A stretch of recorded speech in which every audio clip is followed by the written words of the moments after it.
Hello students, मैं कपिल कुमार शर्मा एक बार फिर आप लोगों के सामने एक नई वीडियो लेकर आया हूं। और आज की वीडियो भी मेरी साइंस सब्जेक्ट से जुड़ी हुई होगी। जैसा कि आप सब लोग जानते हैं कि इस वीडियो से पहले मैंने ऑर्गेनिक केमिस्ट्री से जुड़ी हुई कुछ जानकारी आप सब लोगों के साथ साझा की है। और बोर्ड परीक्षाएं नज़दीक आ रही हैं। सीबीएसई बोर्ड ने अपनी डेट शीट जारी कर दी है, जिसमें कक्षा 10 और कक्षा 12 के जो स्टूडेंट्स हैं उन लोगों को फरवरी मंथ में अपने जो एग्ज़ाम हैं वो देने होंगे। तो समय बहुत कम बचा हुआ है। आज के दिन से लेकर और बोर्ड परीक्षा के दिन तक समय बहुत कम है। मैं कोशिश करूंगा कि जल्द से जल्द अपने इस सिलेबस को वाइंड अप करने की कोशिश करूं, और मैं कर भी दूंगा। पर साथ साथ आप लोगों का सहयोग भी चाहिए कि जो स्टडी आप अपनी बुक से कर रहे हैं उसके साथ साथ आप हमारी वीडियोस को भी देखते रहें, जो काफ़ी हेल्पफुल साबित होगी आप लोगों के लिए। आज की वीडियो में मैंने पहले से कुछ राइट डाउन नहीं किया है, क्योंकि ऑर्गेनिक केमिस्ट्री का जो मोस्ट ऑफ द सिलेबस है वो आप सब लोगों के साथ मैंने शेयर कर दिया है। मोस्ट ऑफ द सिलेबस का मतलब है कि मैंने ऑर्गेनिक केमिस्ट्री की हिस्ट्री मतलब इतिहास, ऑर्गेनिक कंपाउंड क्या होते हैं, इनकी डिस्कवरी कैसे कैसे हुई, आप सब लोगों के साथ जानकारी साझा की। और यह भी बताया कि कौन कौन से साइंटिस्ट ने अपनी कौन कौन सी थ्योरी दी ऑर्गेनिक कंपाउंड के बारे में। ऑर्गेनिक कंपाउंड कितनी तरह के होते हैं, उनके टाइप्स, ये भी हम लोगों ने पढ़ लिया है। उनके एक एक दो दो एग्जाम्पल भी पढ़ लिए हैं। साथ ही साथ हम लोगों ने ऑर्गेनिक केमिस्ट्री का जो क्लासिफिकेशन है वो बहुत डिटेल में पढ़ा है। जैसे एरोमेटिक क्या होते हैं, एलिसाइक्लिक क्या होते हैं, होमोसाइक्लिक क्या होते हैं, हेट्रोसाइक्लिक क्या होते हैं, ओपन चेन क्या होते हैं, क्लोज चेन कंपाउंड क्या होते हैं। इन सब के बारे में हमने बारी बारी से पढ़ा। एक दो डिफरेंस भी पढ़े थे हम लोगों ने। तो ऑर्गेनिक केमिस्ट्री में मुझे लगता है कि अगर एक या दो क्वेश्चन आएगा बोर्ड एग्जाम में तो आप उसका आंसर बहुत ही आसानी से दे सकते हैं। लेकिन इसी कड़ी में एक क्वेश्चन ऐसा भी आता है जिसमें हम लोग ऑर्गेनिक कंपाउंड के नॉमेनक्लेचर के बारे में बात करते हैं। नॉमेनक्लेचर मतलब नामकरण, कि ऑर्गेनिक कंपाउंड का फॉर्मूला आपके सामने लिखा हुआ मिल जाए तो आप उसका आंसर कैसे बताएंगे, उसका नाम कैसे बताएंगे। तो पहले जो थ्योरीज दी गई थी साइंटिस्ट के द्वारा, उन थ्योरीज से हम लोगों ने बहुत ही कम कंपाउंड के बारे में, बहुत ही कम कंपाउंड के नाम बताने की कोशिश की। लेकिन जब नंबर ऑफ कंपाउंड की डिस्कवरी लगातार होती जा रही थी तो इतने सारे कंपाउंड्स के नाम को आसानी से बनाना बड़ा मुश्किल हो गया था। तो इसके लिए कुछ साइंटिस्ट ने मिलकर एक थ्योरी बनाई, एक पद्धति बनाई, और बताया कि भाई आप इस थ्योरी के द्वारा कोई भी ऑर्गेनिक कंपाउंड है उसके बारे में बहुत ही आसानी से उसका नाम बता सकते हैं। मतलब नाम बताने का तरीका। तो इस वीडियो से पहले हमने बात की थी फंक्शनल ग्रुप की, कि फंक्शनल ग्रुप कौन कौन से हैं। तो फंक्शनल ग्रुप के बारे में मैंने आपको डिस्कशन के टाइम पर बताया था कि फंक्शनल ग्रुप तो बहुत सारे हैं, लेकिन क्लास 10th के लिए कुछ इंपॉर्टेंट 7 या 8 ग्रुप हैं जो आप लोगों को उनकी जानकारी होनी चाहिए। तो इसमें जो सबसे पहला है हम लोग बात करते हैं बेटा,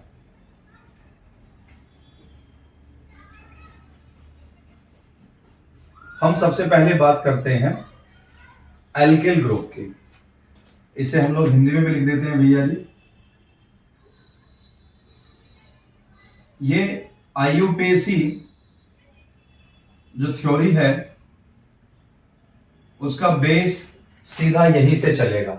देखिए, मैं ऑर्गेनिक जो कंपाउंड है उनके नामकरण को बताने के लिए मैं थोड़ा सा ओवरव्यू ले रहा हूं। जैसा कि आप सब लोग जानते हैं कि हमारा क्रैश कोर्स चल रहा है, तो जो स्टूडेंट्स अपने इस सिलेबस को जल्दी जल्दी खत्म करना चाहते हैं, मैं बहुत शॉर्ट करके बता रहा हूं। वैसे ये चैप्टर बहुत बड़ा है। यहाँ आईयूपीएसी की एक बार बात कर लेते हैं कि ये आईयूपीएसी क्या होता है। इसकी फुल फॉर्म क्या होती है बेटा? इसकी फुल फॉर्म शायद मैंने अपनी पहली वीडियो में भी शेयर की है, वो आप लोगों को पता होगा। International union of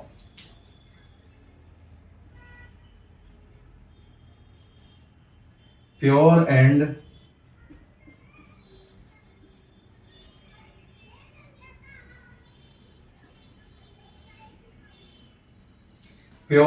applied chemistry, ये इसकी फुल फॉर्म है। देखिए जनरली इसके बारे में डायरेक्ट तो पूछा नहीं जाता है कि इसकी फुल फॉर्म बताइए बोर्ड एग्जाम में, लेकिन फिर भी बच्चों को जो है इसके बारे में पता होना चाहिए कि IUPAC की फुल फॉर्म क्या होती है। और IUPAC का जो सबसे बेस होगा वो होगा हमारा एल्किल ग्रुप। तो मैं पहले इसको मिटा देता हूं, इसकी फुल फॉर्म को एक बार हम लोग यहां से वाइप कर देते हैं।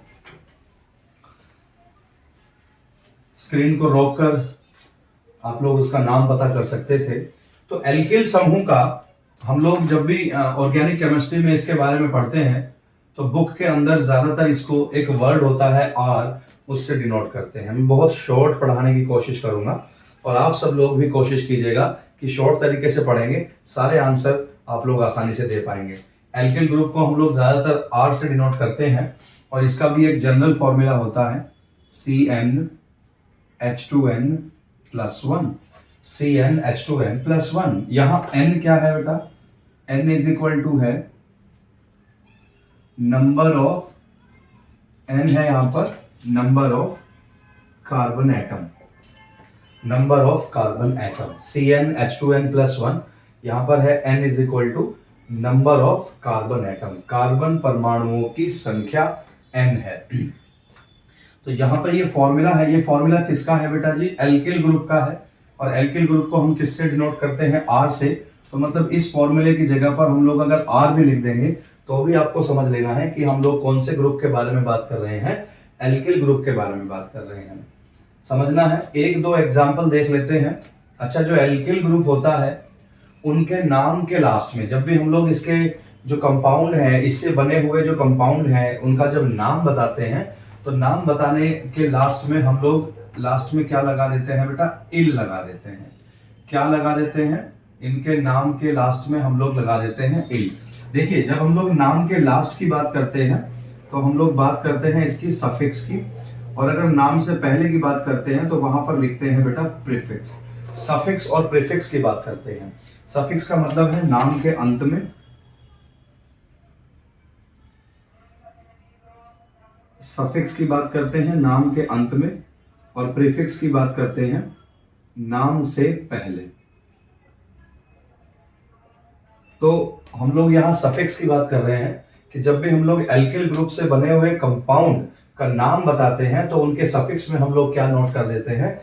इल लगा देते हैं, इल लगा देते हैं। अब यहाँ नंबर ऑफ कार्बन एटम क्या है? IUPAC पद्धति में वैसे तो 1 2 3 4 5 कार्बन के जो परमाणु हैं, कार्बन के जो एटम हैं, वो कितने भी हो सकते हैं, लेकिन उनको हम लोग बोलते कैसे हैं? जैसे एक अकेला एटम है तो उसको हम लोग मोनो बोल देते हैं, 2 एटम है तो हम उसे डाई बोल देते हैं, 3 एटम है तो हम उसको ट्राई बोल देते हैं, 4 एटम है तो हम उसको क्या बोल देते हैं? टेट्रा बोल देते हैं। इसी तरीके से नंबर ऑफ कार्बन को भी हमने कुछ कुछ नाम दिए हैं, वो हम लोगों को पहले से आने चाहिए। मैं इधर लिख देता हूं जिससे थोड़ा आसान रहे आप सब लोगों के लिए।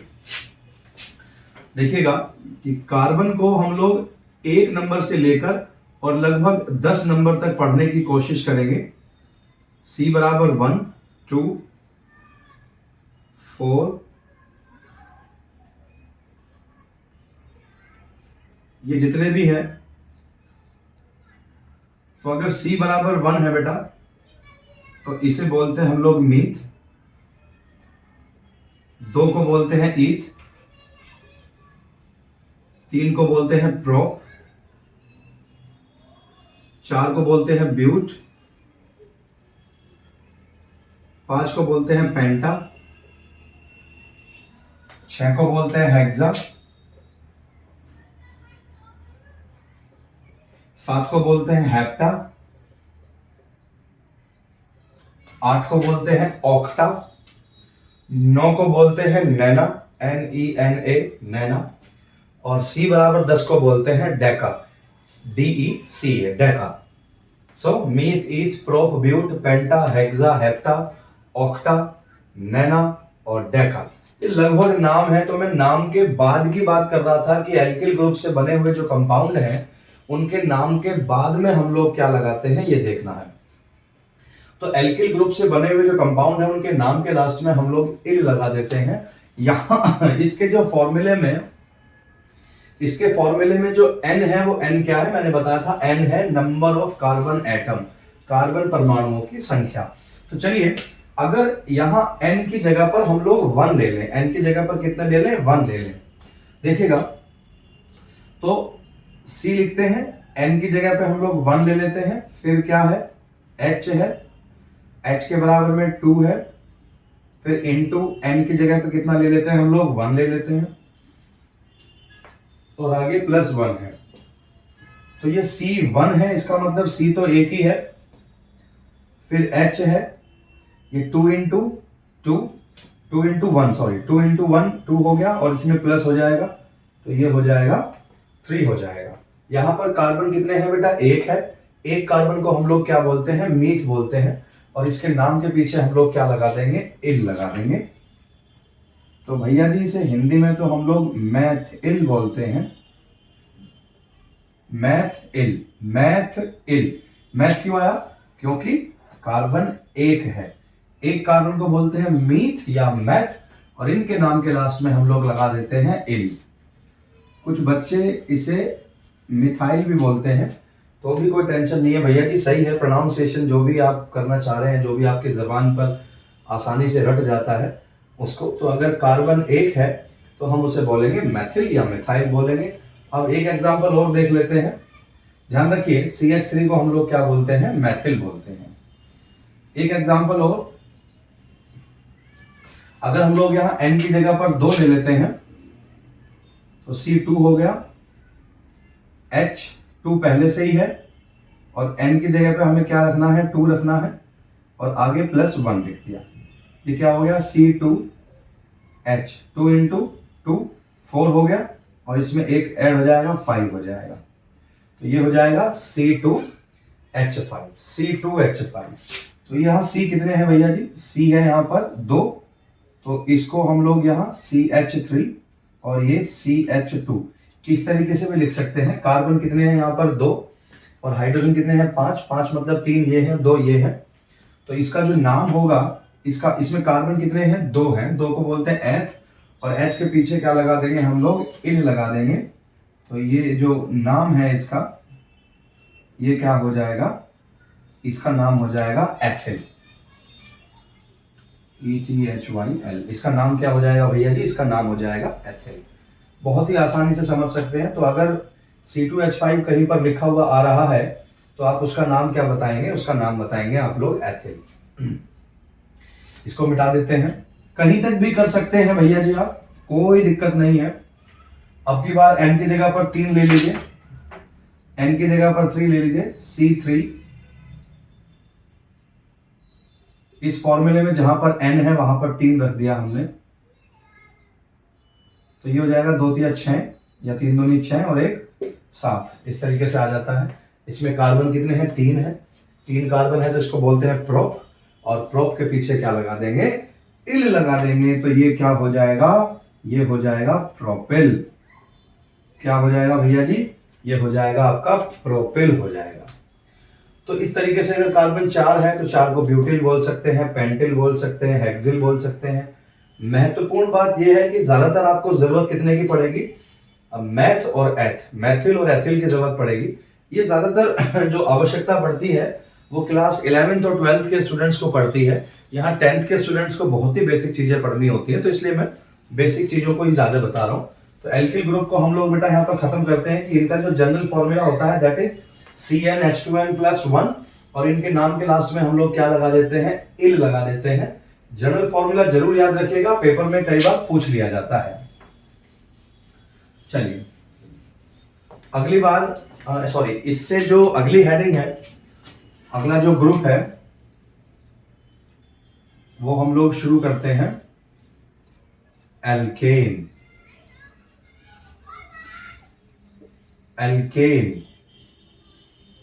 एल्केन शुरू करते हैं।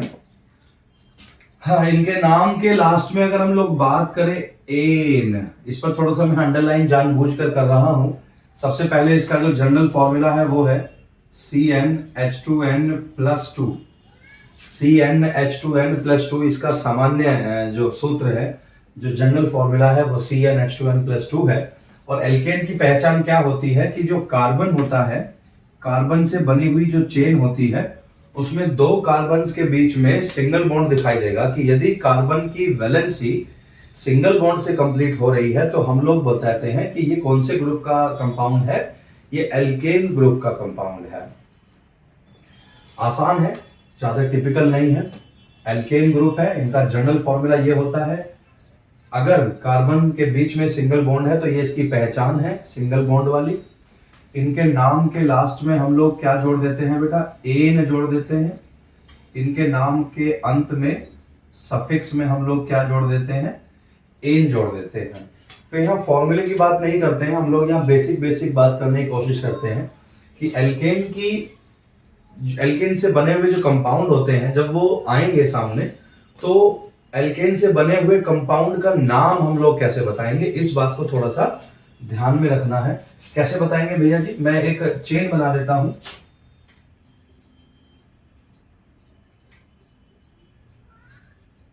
देखिए, मैंने अपनी ऑर्गेनिक केमिस्ट्री से जुड़ी हुई जो पहली वीडियो थी उसमें मैंने बताया था कि कार्बन के अंदर एक स्पेशल एबिलिटी होती है, एक विशेष क्षमता होती है अपने बीच में कोवेलेंट बॉन्ड बनाने की।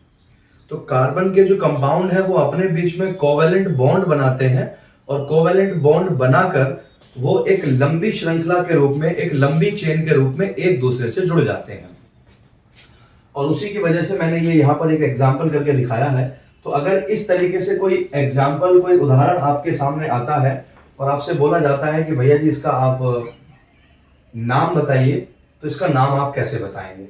इसका नाम बताने के लिए हम लोगों को नंबर ऑफ कार्बन सेलेक्ट करने हैं, मतलब चेन सेलेक्ट करनी है, चेन बनानी है। तो इसमें कार्बन आपको कितने दिखाई दे रहे हैं? इसमें कार्बन दिखाई दे रहे हैं 1, इसमें कार्बन दिखाई दे रहे हैं 2 और यहाँ पर है 3। इसमें कितने कार्बन है टोटल? 3। तो जब भी हम लोग इनका नोमेनक्लेचर या इनका नामकरण करते हैं तो नंबर ऑफ कार्बन जितने भी हैं उनके ऊपर काउंटिंग जरूर लिख देंगे। काउंटिंग लिखने से क्या होता है, आसानी हो जाती है। वो आगे बताऊंगा कि आसानी कैसे होती है। इसमें कार्बन 3 है, 3 कार्बन को हम लोग बोलते हैं प्रोप और इनके नाम के लास्ट में हम लोग क्या लगा देंगे, एन। तो ये जो कंपाउंड है इसका नाम बन जाएगा, इसका नाम बन जाएगा बेटा प्रोपेन। बहुत ही सिंपल है, साधारण रूप से है। एक एग्जांपल और बताता हूं, 10th क्लास के स्टूडेंट हैं।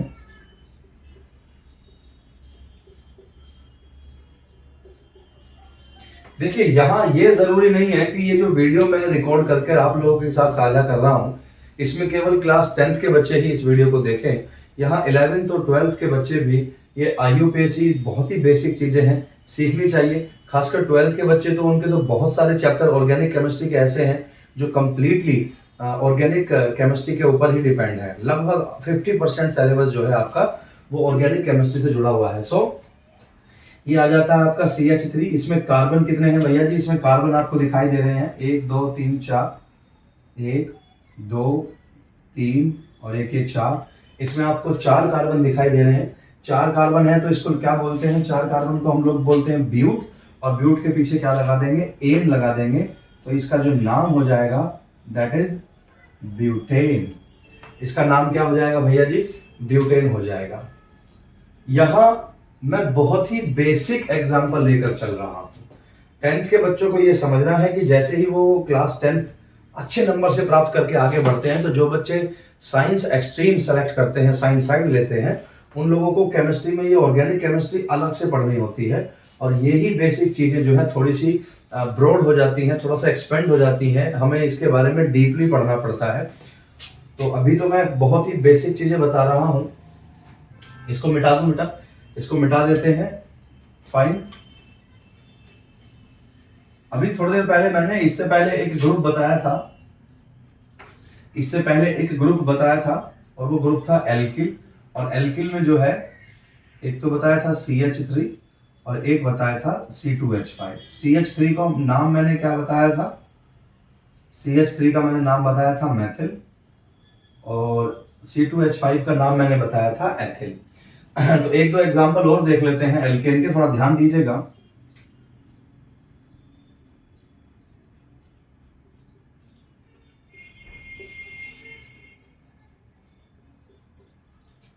किसी भी चेन में ये नीचे की तरफ जो भी चीजें जुड़ी हुई हैं ऐसी ही चीजें ऊपर की तरफ भी जुड़ सकती हैं।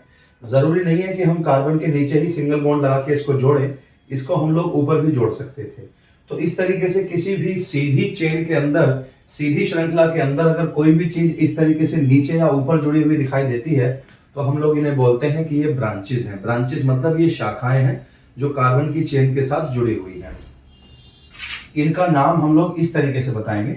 अगर ये यहां पर ना होता तो आप सीधे कार्बन कितने बताते, 1 2 3 4 कार्बन है भैया जी, और 4 को बोलते हैं ब्यूट, और ब्यूट के पीछे लगा देंगे एन, तो इसका नाम हो जाएगा ब्यूटेन। लेकिन ये जो नीचे की तरफ कार्बन जुड़ा हुआ है इसका भी तो नाम बताना है, तो इसे कहते हैं ब्रांचेस। और अभी मैं चेन बना रहा था, 1 2 3 4 5, उनके ऊपर नंबरिंग लिख रहा था। तो नंबरिंग के लिए यहाँ नियम ये है कि ब्रांचेस जिधर से नजदीक पड़ रही है हम लोग चेन वहां से शुरू करते हैं। भाई मैं बोल रहा हूँ 1 2 3 4, ऐसे भी 4 है, 1 2 3 4, ऐसे भी 4 है। मैं तो नंबर 1 यहाँ भी लिख सकता हूँ, लेकिन नंबर 1 हम लोग उधर से लिखेंगे जहां से ये ब्रांचेस नजदीक पड़ती हैं, पास पड़ती हैं। तो यहाँ लिखते हैं 1 2 3 और 4। तो 4 तो कार्बन हो गए, लंबी से लंबी हम लोग चेन सेलेक्ट कर रहे हैं। लेकिन अब हमने ये देखा कि जो नीचे की तरफ ब्रांच जुड़ी हुई है, ये ब्रांच किसके साथ जुड़ी हुई है, दूसरे नंबर के साथ जुड़ी हुई है। और इस CH3 का नाम क्या होता है, मैथिल होता है। तो दूसरे नंबर पर जुड़ रहा है बेटा, तो हम लोग इसको कहते हैं 2 मैथिल। क्या बोलते हैं, इसका नाम बता रहे हैं क्योंकि दूसरे नंबर पर मैथिल जुड़ रहा है, इसलिए हमने क्या लिखा, 2 मैथिल। और बाकी टोटल चेन कितनी है भैया जी, 4 है। 4 को बोलते हैं ब्यूट, और ब्यूट के पीछे लगा देंगे एन, तो इसका नाम क्या हो जाएगा, इसका नाम हो जाएगा ब्यूटेन। इसका नाम क्या हो जाएगा, ब्यूटेन हो जाएगा। इसको नोट कर लीजिए थोड़ा सा।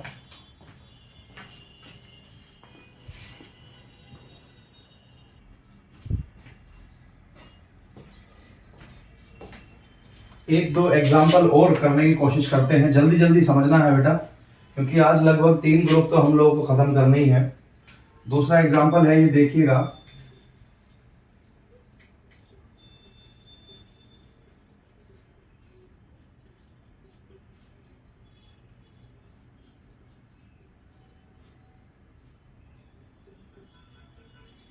इस तरीके से नीचे की तरफ अगर ब्रांचेस जुड़ी हुई आपको दिखाई दे रही हैं तो इसका नाम आप लोग कैसे बताएंगे। तो इसका नाम बताने के लिए हमें सबसे पहले ये देखना है कि हमें चेन कहाँ से शुरू करनी है।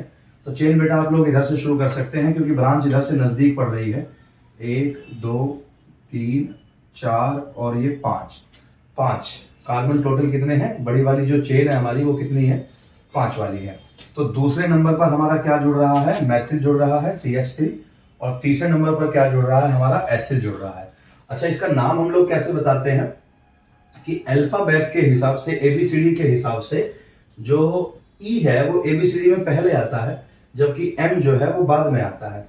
तो इसलिए एथिल का नाम हम लोग पहले लिखेंगे, थोड़ा ध्यान देंगे, भले ही वो कोई से भी नंबर पे जुड़ रहा हो, लेकिन ABCD के हिसाब से E पहले आता है तो हम एथिल पहले लिखेंगे। एथिल कौन से नंबर पर जुड़ा हुआ है, तीसरे नंबर पर, इसलिए लिखेंगे 3 एथिल,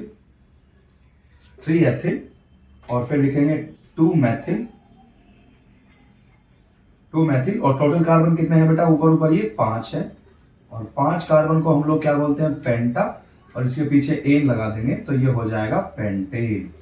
नाम बताने के लिए हम लोगों को बस बेसिक चीजें जो है उनको ध्यान में रखना है और आप नाम आसानी से बता देंगे। ये आपने नोट कर लिया होगा, स्क्रीनशॉट ले सकते हैं या फिर स्क्रीन को बीच में रोक कर और आप लोग नोट कर सकते हैं। इसको मैं मिटा रहा हूं बेटा, है ना। एक एग्जांपल और ले लेते हैं लास्ट, एल्केन का।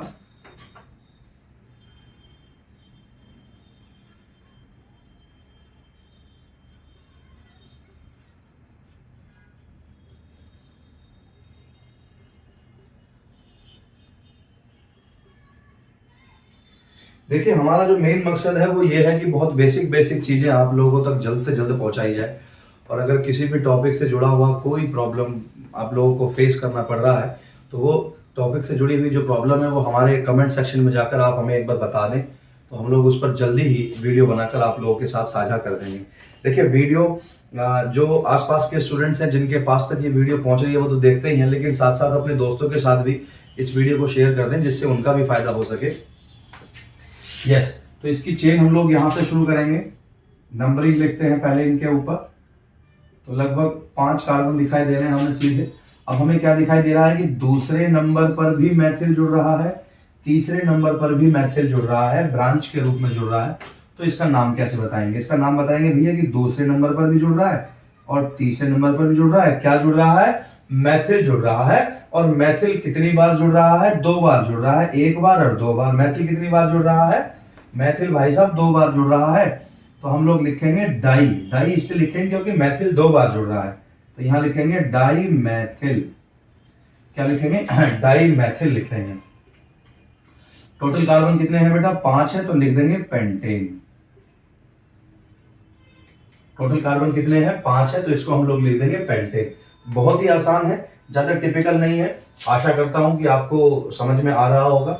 इसको मैं जल्दी से मिटा देता हूं। अगले 1-2 जो ग्रुप हैं उनको भी हमें समझाना है, थोड़ा ध्यान दीजिएगा। अगला जो ग्रुप है बेटा दैट इज एल्कीन।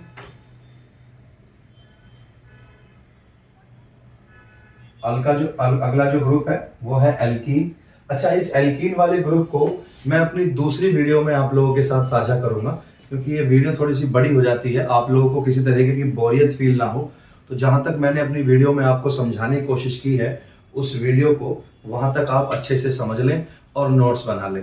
फिर भी मैंने बताया है कि अगर किसी तरह की प्रॉब्लम फेस करनी पड़ रही है तो उस प्रॉब्लम को आप साथ साथ वाइंड अप करा लें। चलिए बेटा, अब अगली वीडियो का इंतजार करते हैं। लेकिन जो बच्चे पहली बार हमारी वीडियो देख रहे हैं वो चैनल को सब्सक्राइब जरूर कर दे। एक छोटा सी आपसे हेल्प लेते हैं। सब्सक्रिप्शन से क्या होता है कि हमें साहस मिलता है, थोड़ा मोटिवेशन मिलता है आपकी तरफ से, और हम और ज़्यादा मेहनत करके आप लोगों तक ये वीडियोस पहुंचाने की कोशिश करते रहते हैं। दोस्तों के साथ शेयर भी करनी है और अच्छे अच्छे कमेंट करने हैं, जिससे हमें थोड़ा अच्छा लगे कि हमारे जो स्टूडेंट्स हैं वो हमारे साथ जुड़े हुए हैं और एक अच्छी तरीके से वीडियो देखकर फ़ायदा उठा रहे हैं। तो अगली वीडियो का इंतज़ार करते हैं। तब तक के लिए धन्यवाद। नमस्कार।